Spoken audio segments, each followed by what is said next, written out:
जब जब बात आती है खुद को जानने की, खुद को समझने की या अध्यात्म है, बहुत प्रचलन में है आजकल। तो इसमें क्या जाना जाता है? इसमें सिर्फ आपकी जांच होती है आपके द्वारा। तुम ही खुद को जानते हो। यानी तुम्हारा जो ईगो है, जो तुम्हारा सेल्फ है, उसको खत्म करते हो आप। यानी आप खुद को मारते हो एक तरह से। जब आप उस नकली मैं को मारोगे तभी तो एक असली में जो आत्मा है, जिसको असली स्व बोला है, वो जन्मेगा।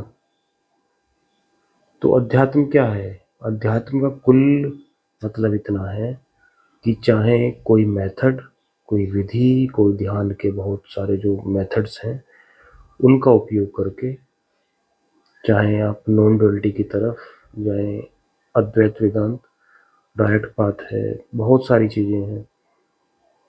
कुछ भी करके, तंत्र करके, कुछ भी करके, तंत्र का मतलब भी यही होता है। उसमें और भी कुछ करना नहीं होता, उसमें भी ईगो को मारना होता है, ईगो को जड़ से ख़त्म करना होता है। ईगो क्या है? ईगो यही है कि हर समय मैं और हर जो भाव आता है आपको, ईर्ष्या का चाहे क्रोध का, ये सब चीज़ों में से जुड़ा रहता है मैं, एक द्वैत के भाव में रहता है मैं। तो अध्यात्म का मतलब यही है। अध्यात्म माने अपने मैं को ख़त्म करना, अपने मैं की मृत्यु करना, अपना अस्तित्व बिल्कुल ख़त्म कर देना। सीधा मतलब अध्यात्म का यही है। चाहे आप उसको फिर कितना ही घुमा लो, चाहे फिर आप उसको कितना भी पॉलिश करके समझा दो, सीधा मतलब उसका अध्यात्म का यही है कि तुम्हें अपने आप से खुद को ख़त्म करना है। तभी तुम अपने असली मैं को जान पाओगे। क्योंकि जब इंसान अपने असली मैं में नहीं रहता तो वो डरा हुआ, घबराया और एक बेचैनी महसूस करता है। लेकिन ये बेचैनी, ये डर, ये लोभ, ये लालच हर किसी को नहीं पता चल पाते। ये एक जो आध्यात्मिक इंसान होगा या जो इस रास्ते पे थोड़ा चला होगा, उसको ये चीज़ समझ में आती है कि मेरा जो मूल अस्तित्व है वो क्या है। यानी जो ये मेरे अंदर जो चलता है दिन रात, क्या वो यही है सच्चा मैं? क्या यही है मेरी ज़िंदगी जिसमें मैं दिन रात पिसता हूँ, चलता हूँ, करता हूँ,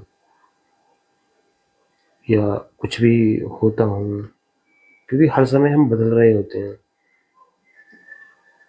और इसीलिए जितनी भी फिलॉसफी हैं, जितनी भी अध्यात्म से रिलेटेड विषय हैं, उनको भारत में दर्शन बोला है। दर्शन का मतलब है खुद को देखना। इसीलिए अध्यात्म का जो विषय है भारत में बहुत मायने रखता है हर इंसान के लिए। यहाँ तक कि पुराने ऋषि मनीषियों ने इसको हमारी रोज़मर्रा की ज़िंदगी से इसको जोड़ा। पर हम उससे बहुत अनभिज्ञ हैं और बहुत दूर भी, जो उसका मतलब हम समझ नहीं पाए।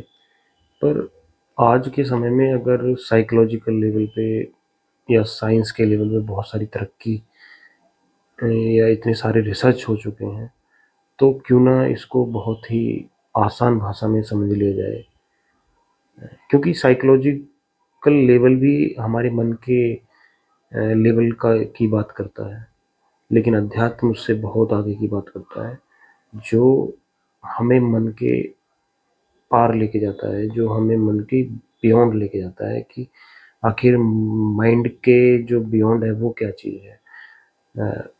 उसका कुछ नाम या उसका कोई रूप या उसका कुछ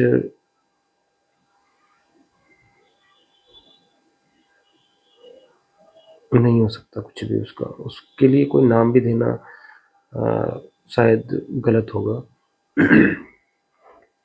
क्योंकि अध्यात्म एक ऐसा विषय है या अध्यात्म एक ऐसी विद्या है जिसको श्री कृष्ण ने भी कहा है कि इससे बड़ी विद्या कोई है नहीं। अगर आप इस विद्या को जान गए तो आप सभी विद्याओं में पारंगत हैं। कबीर साहब ने इसको इस तरह से कहा है कि एक साधे सब सधे। अगर आपने एक को साध लिया तो आप सबको साध सकते हो। अध्यात्म का मतलब कुल इतना है, इसमें कोई बहुत सारा गूढ़ रहस्य नहीं है। रहस्य तो तब पता चलता है जब आप किसी रास्ते पे चलते हैं। इसके रास्ते बहुत सारे हैं, चाहे वो फिर कर्म योग हो, भक्ति योग हो, ज्ञान योग हो, ध्यान योग हो, तंत्र का मार्ग है, कश्मीर शैविज्म है, बहुत सारे मार्ग हैं। डायरेक्ट पाथ जिसको बोलते हैं वो रमन महर्षि और बहुत सारे टीचर्स उसमें हुए हैं। तो इस चैनल पे इस तरह की वीडियोस आती रहेंगी। अगर आपकी कोई जिज्ञासा या कोई सवाल इससे रिलेटेड है तो बता सकते हैं, क्योंकि बहुत सारे ध्यान के मेथड्स जो मैंने उपयोग में लाए हैं उनका भी मैं वर्णन करके आपको बताऊंगा। मिलते हैं नेक्स्ट वीडियो में।